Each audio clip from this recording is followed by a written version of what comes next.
All right, hope everybody's doing well. I'll just do a few minute video on what was going on with the albino blue dragon that I ended up getting out of a drop of the blue dragons. Some live baby brine shrimp in there. They're demolishing the sea monkeys. It's one of the females in with the male, which is right there. So you can see he's an albino. The color is just starting to come in.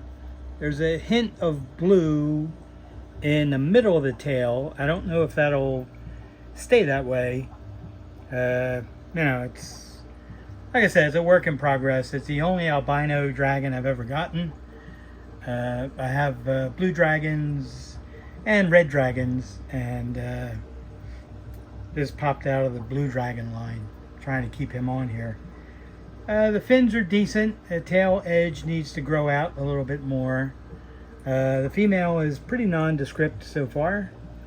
This is a lighter colored female, and I'll get to that next because I ended up getting from the fry from him and the other female, I ended up getting two different shades of blue dragons. So, I should get albinos next. I'm going to bring some of the females back to this male, which I'm already doing with that female in there.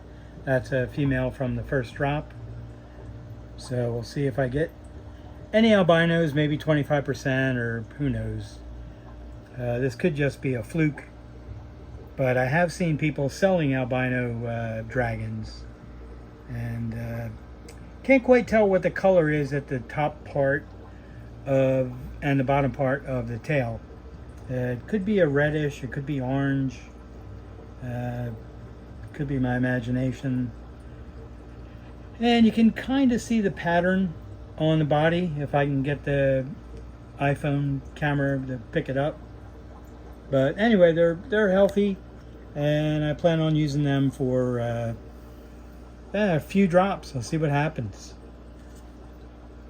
But I like him so far. And interesting that the female is a light colored one.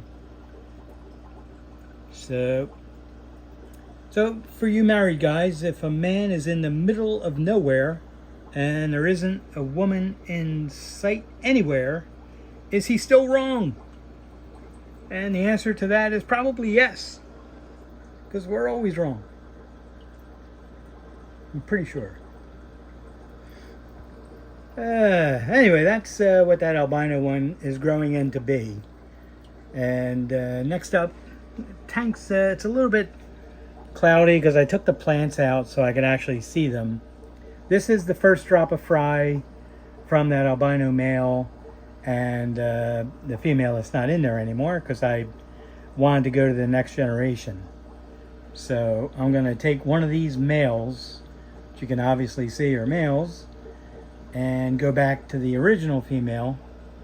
And I promise there's more in there. Where the heck are they? Anyway, that's a pretty good look at them. And you can see that the body of that female is a little bit lighter than the other fish in the tank.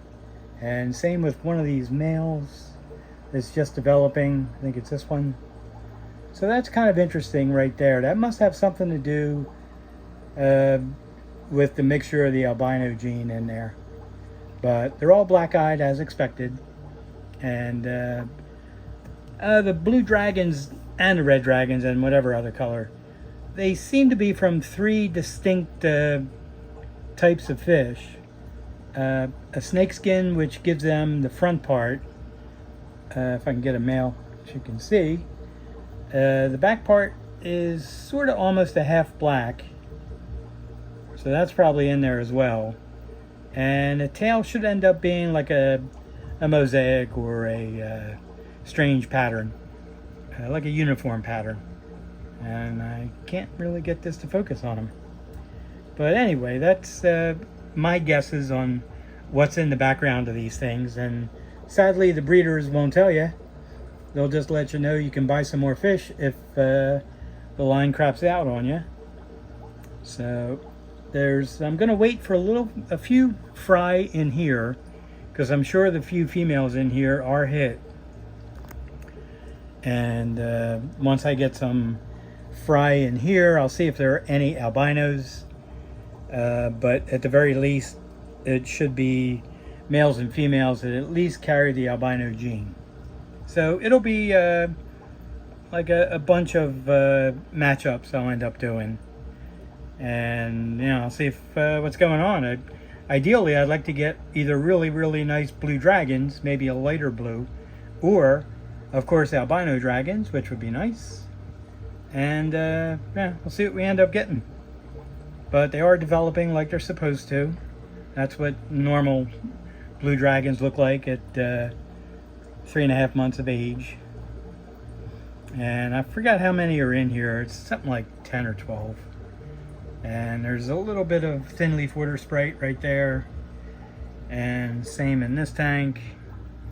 I took out the bulk of the plants so you could see the fish. And I wasn't sure if they'd eat their fry, so that's why I have a lot of water sprite in the tanks that they're in. So I was going to show some of the red dragons as they develop next, but I'll probably just keep the video on these two and go from there. I'll do on the red dragons maybe the next time. But that's a pretty good look at one of the better developing males. Like I said, you can see the snake skin, which would technically be called cobra because it's not 65% or 60% of the body. It's an IFGA term, and it's like a more intricate interlocking lace pattern than cobra, which could be up and down bars or a little bit of each. It's just not uniform. So anyhow, so that's what's going on with them. If you have any questions, you can put them in the comments, or you can send me an email. I usually put my email address in the video description, and somewhere is the mail. And other than that, still in the last video I showed a group of like a grade B Tiger King Cobras, and if anybody's interested, or anybody else is interested, they'd be $60 a trio, and that includes priority male. So it's a bit of a bargain. They have a little bit, the males have a little bit of a uneven tail edge, kind of like they've been nipped, but they're developing the splotches and they look really good. So you just check the prior video to see what they look like. And if you want me to email you a picture of the best of them that's for sale, I can do that as well. Just send me an email. So I probably won't show them again. I think I'm going to finally put a couple of the trios on aquabid, and they're going to start at 70 plus shipping. So at least for watching the videos, you can get a $20 break, because you get free shipping and they're 60 instead of starting at 70. All right, thanks for watching. I hope everybody survived whatever storms are going through the country. Just rolled through here, so I didn't lose power, thank goodness. And I just thought I'd get a video done while everything's working pretty good. Well, he's really tough to focus on. I apologize. Stick with these guys maybe. Anyway, thanks very much for watching, and I'll see you in a couple of days.